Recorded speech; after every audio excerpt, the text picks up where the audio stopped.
भक्तगण एवं श्रद्धामयी प्रेममयी मातृशक्ति का हार्दिक अभिनंदन। रत्नेश्वर महादेव मंदिर के इस पावन प्रांगण में बैठ कर के चातुर्मास सत्संग का हम लोग लाभ प्राप्त कर रहे हैं। विगत कई दिनों से हम लोग श्रीमद् भागवत के महात्म्य का श्रवण कर रहे थे।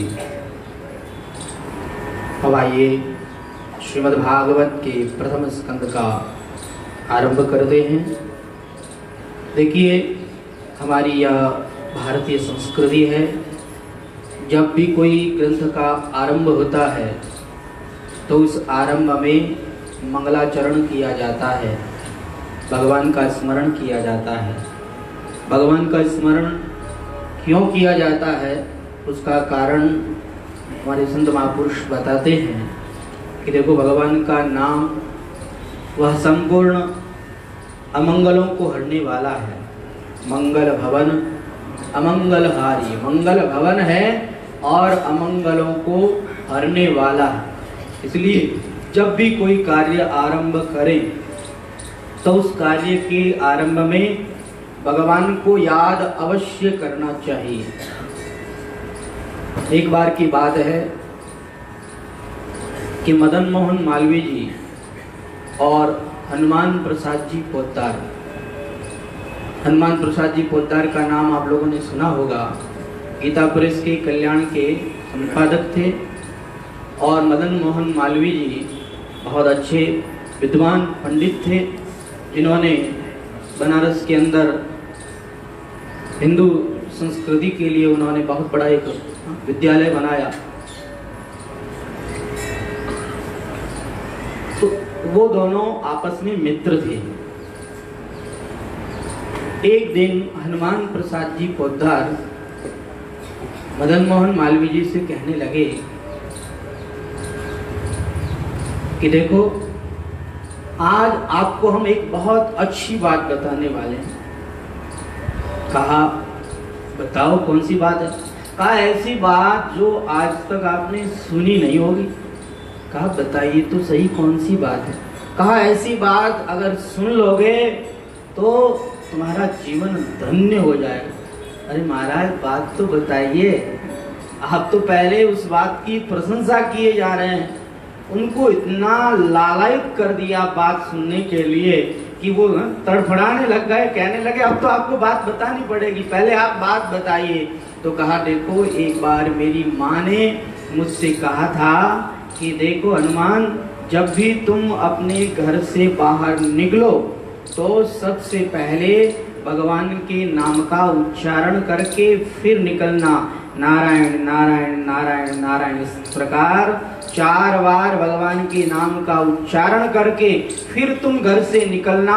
तुम्हारा कोई भी कार्य अशुभ नहीं होगा, सब के सब कार्य तुम्हारे शुभ होंगे, सफल होंगे। तुम्हारे कोई भी कार्य में कोई विघ्न नहीं आएगा। हनुमान प्रसाद जी पोद्दार कहते हैं, मेरी माँ ने यह बात मुझे बचपन में बताई थी और मैंने उस बात को धारण कर लिया। जब भी कोई कार्य आरंभ करता, पहले भगवान का नाम का उच्चारण करता, फिर कोई कार्य आरंभ करता। तो आज तक मुझे अपने जीवन में किसी भी कार्य में कोई असफलता प्राप्त नहीं हुई, क्योंकि मैंने भगवान का नाम लिए बिगर कोई कार्य आरंभ किया ही नहीं। प्रत्येक कार्य को भगवान के नाम के उच्चारण पूर्वक ही किया। तो कोई भी कार्य आरंभ करें, उस कार्य में भगवान के नाम का उच्चारण जरूर करें।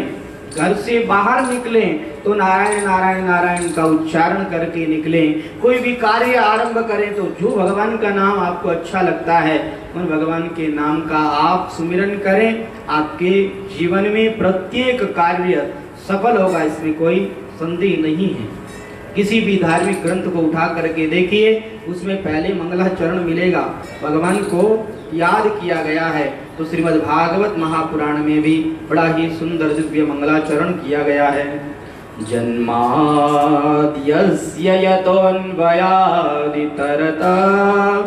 चार्थे स्ववेद्यः स्वराट् तेने ब्रह्महृदाय आदिकवये मुह्यन्ति सूरय तेजो वारिमृदां यथा विनिमयो यत्र त्रिसर्गो मृषा धाम्ना स्वेन सदा निरस्तकुहका सत्यं परं धीमहि सत्यं परं धीमहि। इस श्लोक के माध्यम से सत्य स्वरूप परमात्मा का ध्यान किया गया है, जिससे इस जगत की उत्पत्ति होती है और जिससे स्थिति होती है और जिससे प्रलय होता है। जो भगवान संपूर्ण सत और असत पदार्थों में अनुगत है, जो भगवान जड़ पदार्थों से पृथक नहीं, जो भगवान स्वतंत्र हैं, जो परतंत्र नहीं हैं, जो स्वयं प्रकाश हैं, तथा तेने ब्रह्म हृदय आदि कवये, जिनकी लीला में बड़े बड़े सूरवीर भी मोहित हो जाते हैं, और तो और आदि कवि ब्रह्मा भी जिनकी लीला में मोहित हो गए थे। जिस समय में भगवान ने ग्वाल बाल और बछड़ों का रूप बनाया था, तो आदि कवि ब्रह्मा भी भगवान की लीला में मोहित हो गए थे। तेने ब्रह्म हृदय आदि कवये मुह्यन्ति यत् सूरयः, बड़े बड़े सूरवीर भी जिनकी लीलाओं में मोहित हो जाते हैं। तथा यह जो त्रिसर्ग वाला संसार है, जागृत स्वप्न और सुषुप्ति रूपा जो यह संसार है, जिनकी अधिष्ठान सत्ता से, जिनकी माया के प्रभाव से यह त्रिसर्ग संसार असत होने पर भी सत्यवत प्रतीत होता है, और जिनकी माया के प्रभाव के कारण इस संसार में सुख नहीं लेकिन सुख प्रतीत होता है। जैसे सूर्य भगवान की तेज किरण जहाँ पर पड़ती है गर्मियों में, उस समय में ऐसा लगता है मानो वहाँ पर जल है, लेकिन वहाँ जा कर के देखो तो जल दिखता ही नहीं है, जल की भ्रांति होती है। ऐसे ही यह संसार असत संसार है, लेकिन भगवान की माया के प्रभाव से असत संसार भी सत्यवत प्रतीत होता है। जो भगवान माया और माया के कार्य से सर्वथा रहित हैं, हम उन भगवान सत्य स्वरूप परमात्मा के श्री चरण कमलों में प्रणाम करते हैं। सत्यम परम धीमहि।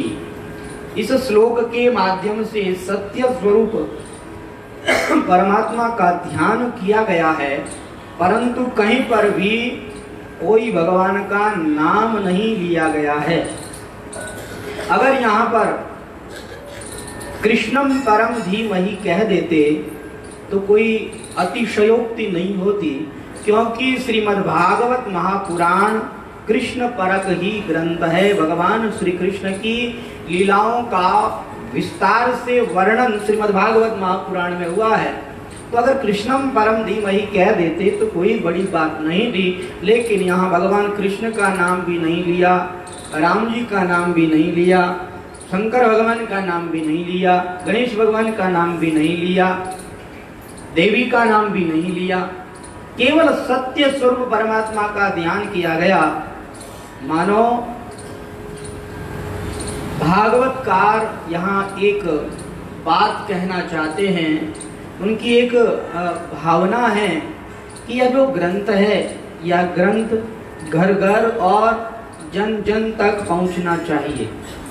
अगर कृष्णम परम धीमहि कह देते तो केवल भगवान कृष्ण के भक्त इसका अध्ययन कर दे, रामम परम धीमहि कह देते तो राम भगवान के भक्त इसका अध्ययन कर दे, अगर शिवम परम धीमहि कह देते तो यहाँ पर केवल शंकर भगवान के भक्त ही अध्ययन कर दे, अगर गणेशम परम धीमहि कह देते तो गणेश भगवान के भक्त ही इसका अध्ययन कर दे, अगर शक्तिम पराम धीमहि कह देते तो शक्ति के उपासक ही इसका अध्ययन कर दे, उनकी बड़ी गहरी सोच है कि सब लोग इसका अध्ययन करें, और सब लोग इसका अध्ययन तभी करेंगे जब हम सत्यम परम धीमहि कह देते हैं।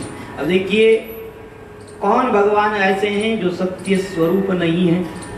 चाहे राम जी हो, चाहे भगवान कृष्ण हो, चाहे शंकर भगवान हो, चाहे गणेश भगवान हो, चाहे देवी पार्वती हो, जो भी हैं सब की सब सत्य स्वरूप हैं। जो जिसको अपना इष्ट मानता है वह उसे प्रणाम करे। सत्यम परम धीमहि कह करके यहाँ पर सबको प्रणाम किया गया है, क्योंकि सत्य स्वरूप सब हैं। और अगर सत्ता की दृष्टि से देखें तो चाहे भगवान कृष्ण हो, चाहे भगवान राम हो, चाहे भगवान शंकर हो, चाहे भगवान गणेश हो, सब के सब एक ही हैं। नाम अलग अलग हैं, परंतु सत्ता की दृष्टि से सब एक ही हैं। अलग अलग रूप है, अलग अलग नाम है, लेकिन सत्ता की दृष्टि से देखें तो एक ही अनेक रूपों में बने हुए हैं। इनमें कोई फर्क नहीं है, एक परमात्मा ही अनेक रूपों से बन गए हैं। जैसे आप अपने घर में रहते हो तो घर में आपके बच्चे आपको पिताजी कह कर के पुकारते हैं, और अगर आप बहन के ससुराल में चले जाओ तो वहाँ बहन के जो बेटे हैं वो आपको मामा कह कर के पुकारते हैं। आपके भाई के जो बेटे हैं वो आपको चाचा कह कर के पुकारते हैं। सब लोग आपको अलग अलग नामों से पुकारते हैं। अब आपको पूछा जाए कि आप पिता हो कि पुत्र हो कि मामा हो कि भाई हो कि देवर हो कि आप हो कौन? इतने नामों से आपको पुकारा जा रहा है, आप कौन हो? तो आप यही कहोगे भैया अलग अलग संबंधों के कारण अलग अलग हमारा नाम पुकारा जा रहा है। जितने भी ये सब नाम लिए जा रहे हैं वो सब अलग नहीं है, वह सब मेरे ही नाम हैं।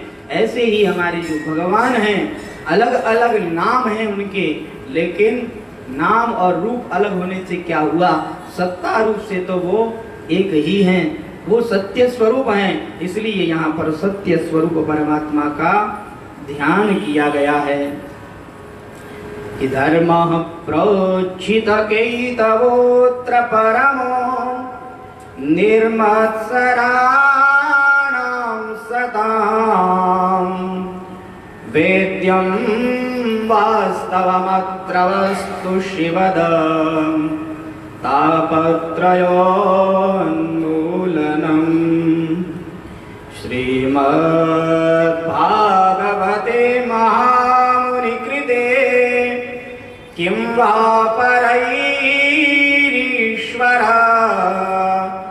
सद्यो हृद्यवरुध्यतेऽत्र कृतिभिः शुश्रूषुभिस्तत्क्षणा। इस श्रीमद् भागवत महापुराण का प्रतिपाद्य विषय बतलाते हुए कहते हैं कि धर्म प्रोज्झित केतवोऽत्र परमो। इस श्रीमद् भागवत महापुराण के अंदर परम धर्म का निरूपण हुआ है। मानव का परम धर्म क्या है, उस परम धर्म का निरूपण इस श्रीमद् भागवत महापुराण में हुआ है। और निर्मत्सराणाम सताम, जो निर्मत्सर संत हुए ऐसे संतों के चरित्र को इसके अंदर गाया गया है। निर्मत्सर संतों के चरित्र को अगर कोई सुनता है तो वह भी निर्मत्सर हो जाता है। अब हमें यह जानना है कि ये निर्मत्सर क्या होता है। कहा निर्गता मत्सर इति निर्मत्सर, जिनके अंदर मत्सर दोष नहीं उन्हें निर्मत्सर कहते हैं। अब हमें यह भी जानना होगा कि मत्सर दोष क्या होता है। कहा मत्तः सरतीति मत्सरः, अगर हमारे से ज्यादा किसी की उन्नति हुई और हमें अगर जलन हो गई, किसी की उन्नति को देख करके हमारे मन में अगर जलन होती है तो समझना चाहिए हमारे भीतर मत्सर दोष है। और देखिए मत्सर और मच्छर इनमें ज्यादा फर्क नहीं है। मच्छर का काम क्या है? आपको काटना। और मत्सर का काम क्या है? इसका भी यही काम है, आपको काटना। लेकिन फर्क इतना है कि मच्छर आपको बाहर से काटता है और मत्सर आपको भीतर से काटता है। अब देखिए मच्छर अगर आपको काटता है तो आप ऑल आउट लगा करके, कछुआ छाप अगरबत्ती लगा करके, ओडोमॉस आदि लगा करके मच्छर को काटने से बचा सकते हैं, अपने आप को उसे भगा सकते हैं आप। लेकिन ये जो मत्सर आपको भीतर से काटता है, इस मत्सर को आप कैसे भगाएंगे? ये तो ऑल आउट से भागने वाला है नहीं।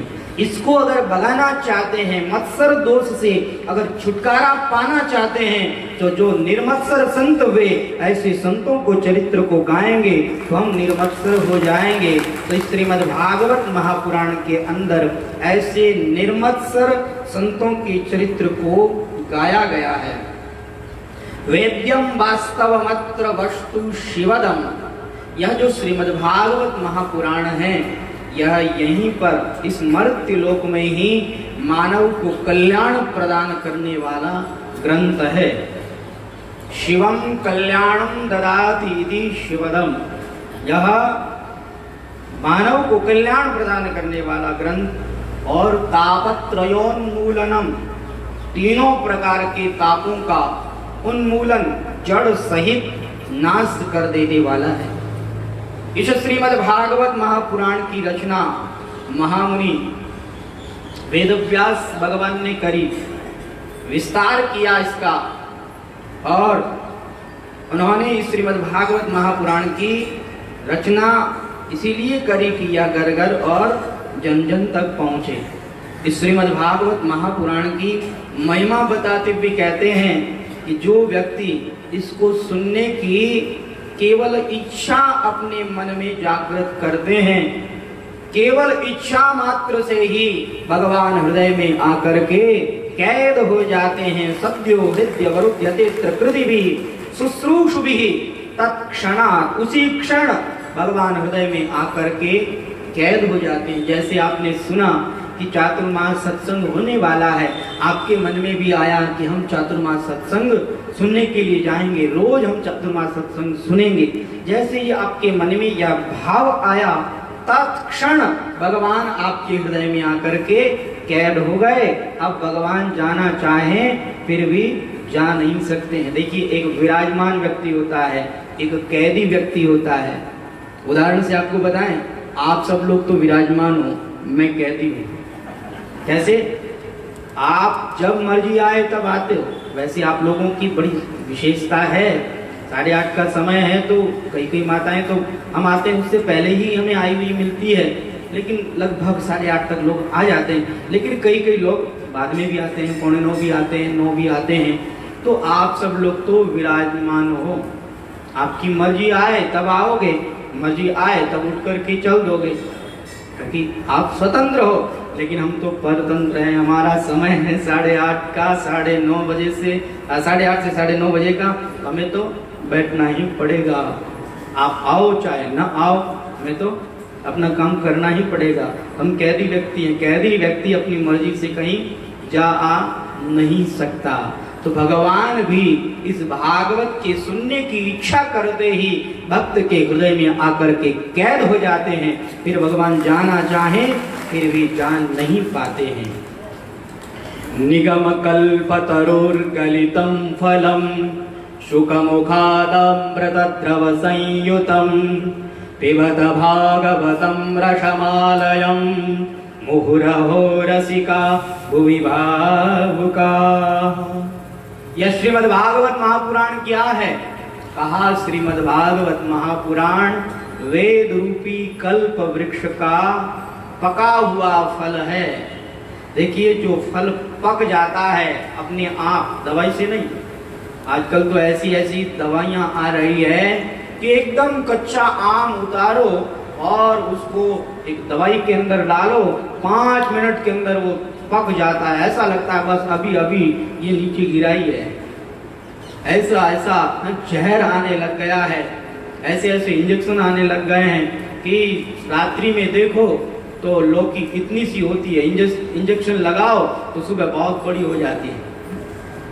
ये तो सब जहर का कमाल है। यह जो श्रीमद्भागवत महापुराण है, यह दवाई से पका हुआ फल नहीं, यह अपने आप पका हुआ फल है और वेद रूपी कल्प वृक्ष का पका हुआ फल है। निगम कल्पतरोः गलितम फलम और शुक मुखाद मृत द्रव संयुतम। सुखदेव रूपी तोते ने इस फल को चखा है, इसलिए यह फल मधुर है। अरे मधुर ही नहीं, मधुराति मधुर है, क्योंकि लोक में यह उक्ति है कि तोता जिस फल को काट लेता है वह फल मीठा ही होता है। तोते को फल की परीक्षा होती है, वह उसी फल को काटता है जो फल मीठा होता है। तो सुखदेव रूपी तोते ने इस फल को काटा है, चखा है, इसलिए यह फल तो मधुराति मधुर है। और इस मधुर अमृत को पीने के लिए भी लोग आनाकानी करते हैं। अब आगे हैं वो लोग जो भागवतामृत को सुनने से इनकार करते हो।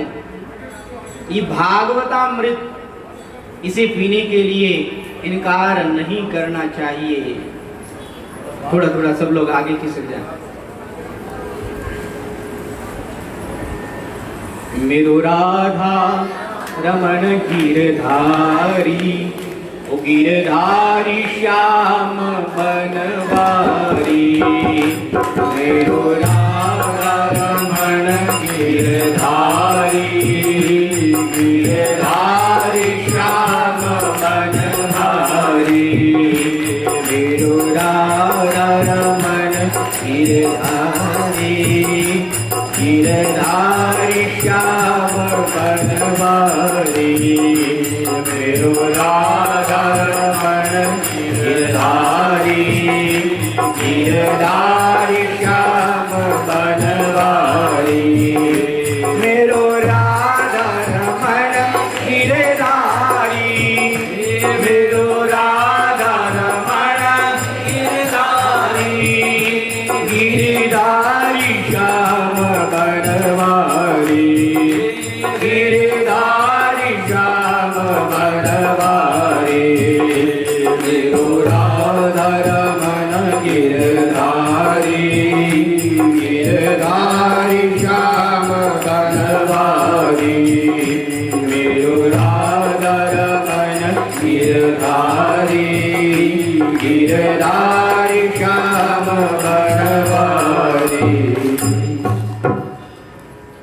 कई लोग कहते हैं कि अरे तो हर साल चातुर्मास हुए, हर साल कथा सुनावे है। तो कथा में कहीं सुना है भाई, आगे कथा है। बार बार कथा को हम सुन चुके हैं, बार बार कथा क्या सुनना।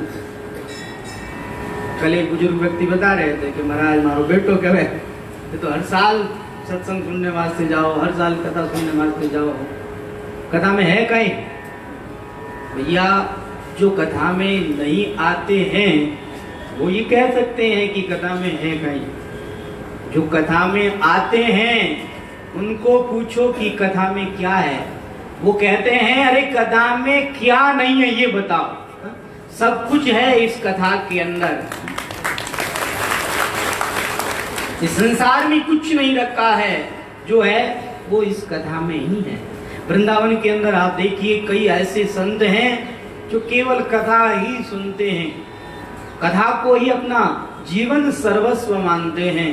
क्योंकि भगवान की लीला को सुनना, भगवान की लीला को गाना, यह कोई साधारण बात थोड़ी है।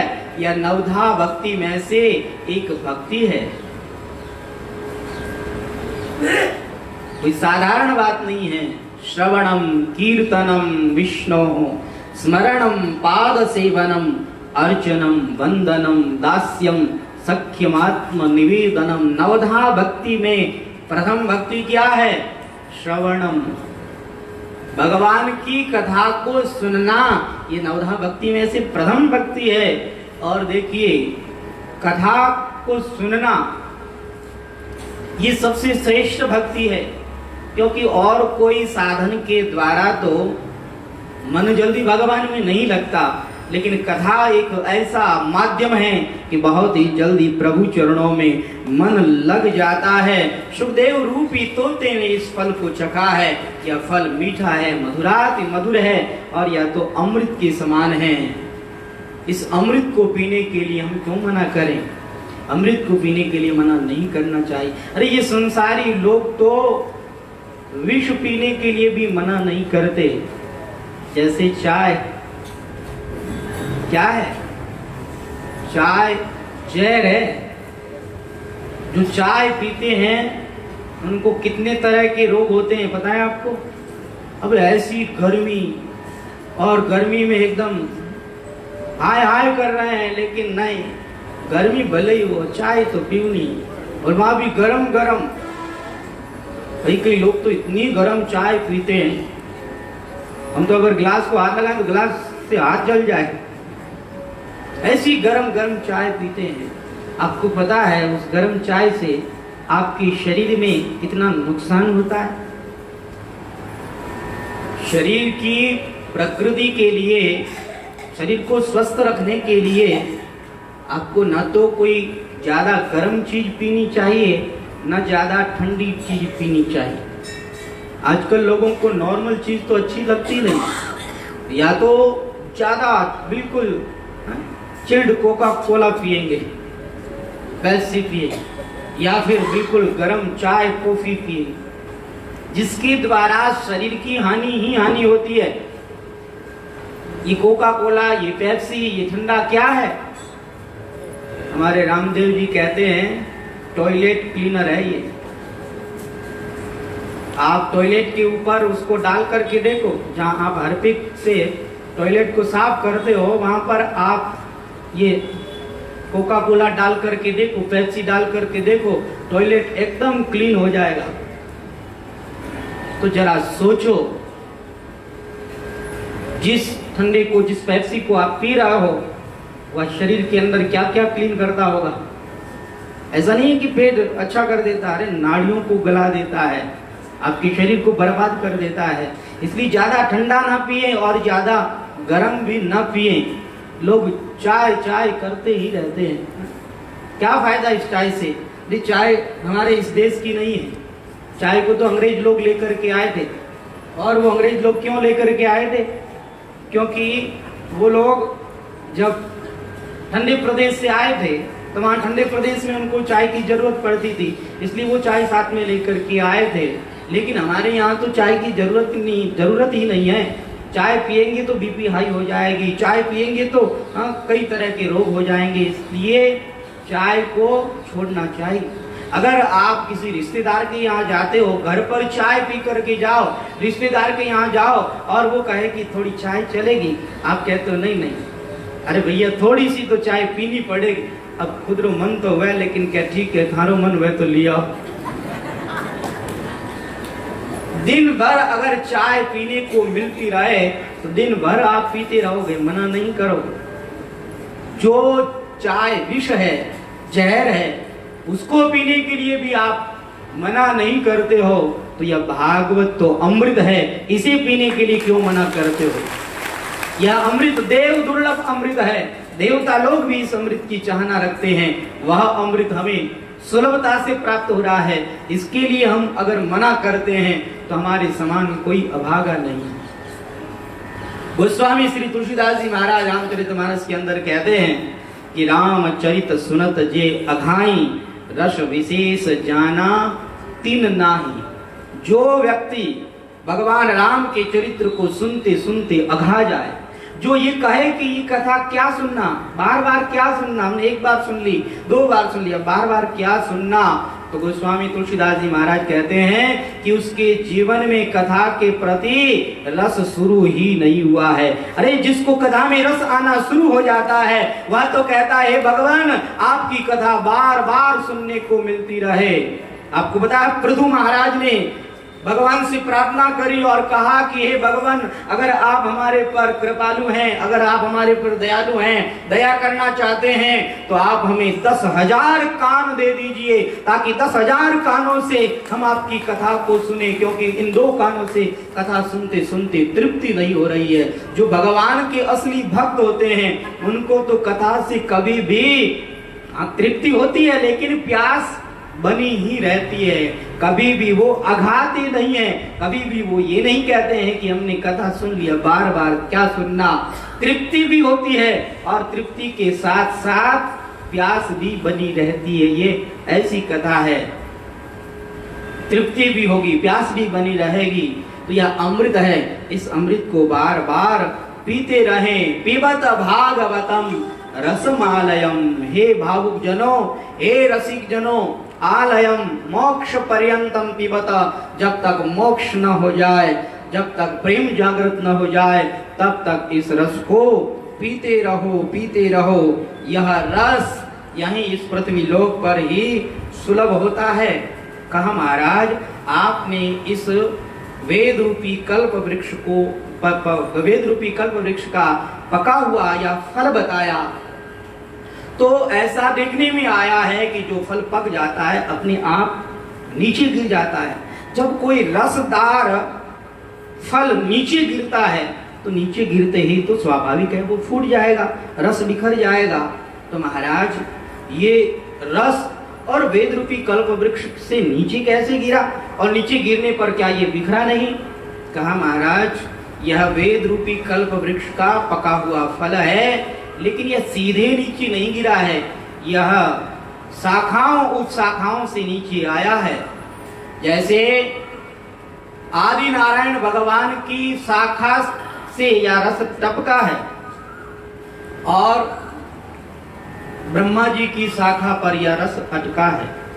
ब्रह्मा जी की शाखा से यह रस टपका है और श्री नारद जी महाराज की शाखा पर यह रस अटका है। श्री नारद जी महाराज की शाखा से यह रस टपका है और व्यास भगवान की शाखा पर यह रस अटका है।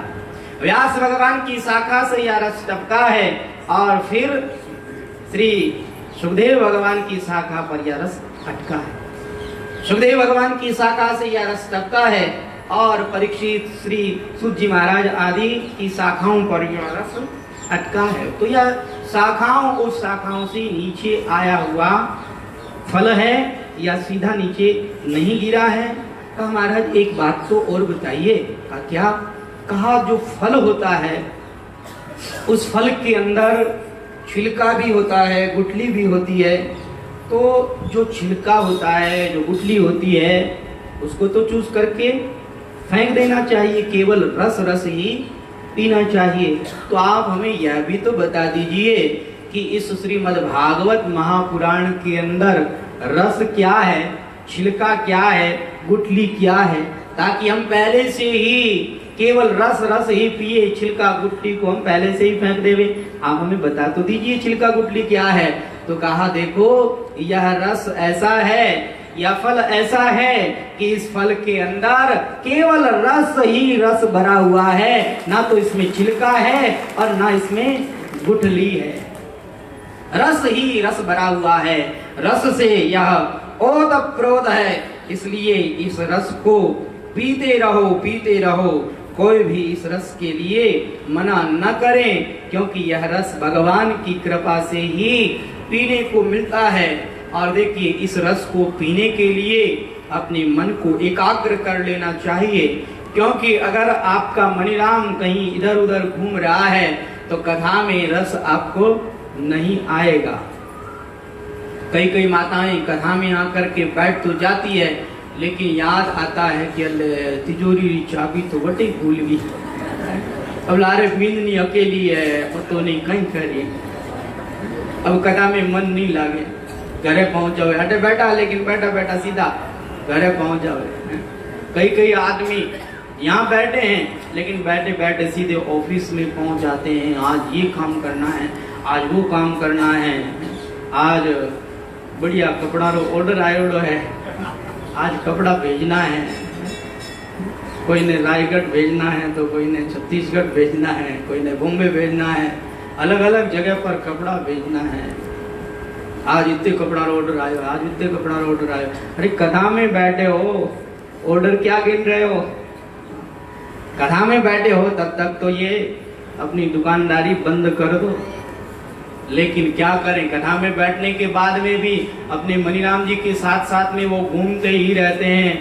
ट्रेन से तो बॉम्बे जाओ तो टाइम लगता है, लेकिन मन से बॉम्बे जाने में कोई टाइम नहीं लगता है। 1 सेकेंड में सीधे बॉम्बे पहुंच जाते हैं, कोई कलकत्ता पहुंच जाता है, कोई टाइम नहीं लगता। मनीराम जी के साथ साथ घूमते रहते हैं। लेकिन देखो भैया, जो मनीराम जी के साथ में घूमता है उसकी बेइज्जती होती है। एक बार एक आदमी हो, कोई सत्संग में गयो, जागरण रो प्रोग्राम हो, और जागरण में वो कोई लारे बैठो, लारे बैठे बैठे ने बिने नींद आएगी। जो ही बिने नींद आई तो बिने स्वप्न आयो। अब वो तो कपड़ा रो व्यापारी हो, मन लागे पाली दो यो।